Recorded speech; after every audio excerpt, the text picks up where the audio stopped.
গণমাধ্যমকে যখন সর্বভারতীয় তৃণমূল কংগ্রেসের জাতীয় সাধারণ সম্পাদক শ্রী অভিষেক বন্দ্যোপাধ্যায় বলেছিলেন, বক্তব্য রেখেছিলেন, যেদিনকে আমরা দ্বিতীয়বার মহামান্য রাজ্যপালের সঙ্গে দেখা করলাম, পরিষ্কার ভাষায় তিনি বলেছিলেন যে নির্বাচন কমিশন যে ঘূর্ণিঝড়ে ক্ষতিগ্রস্ত বাড়ি রয়েছে সেই বাড়িগুলোকে কেবলমাত্র মেরামত করার জন্যে 20,000 টাকা অবধি রাজ্য সরকার দিতে পারে, তার অনুমতি দিল।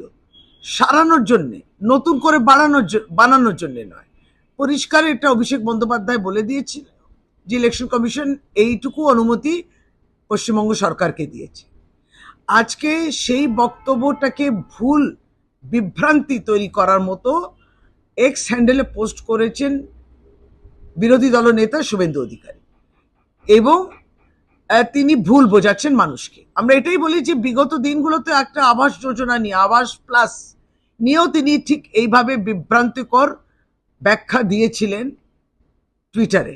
সুতরাং এর থেকে বিরত থাকতে হবে। এটা পরিষ্কার যে জলপাইগুড়িতে ভারতীয় জনতা পার্টি হারছে, এবং সেই ভয়েতে, সেই আতঙ্কে ভুল ব্যাখ্যা দেয়া, বিভ্রান্তি তৈরি করা, এইটাই বিজেপি কাজ করছেন। আমরা পরিষ্কার আবারও বলি যে ইলেকশন কমিশন কেবলমাত্র অনুমতি দিয়েছিল যে 20,000 টাকা অবধি বড় জোর দেয়া যায় যারা ক্ষতিগ্রস্ত হয়েছেন ঘূর্ণিঝড়ে জলপাইগুড়িতে, তাদের বাড়ির মেরামত করার জন্য। এর বেশি বাড়িগুলো নতুন তৈরি করার জন্য কোনো অনুমতি দেওয়া হয়নি। এবং তারপরে মমতা বন্দ্যোপাধ্যায় ঘোষণা করে দিয়েছেন যে 1,20,000 টাকা অবধি দেওয়া হবে নতুন বাড়ি যাতে তারা তৈরি করতে পারে।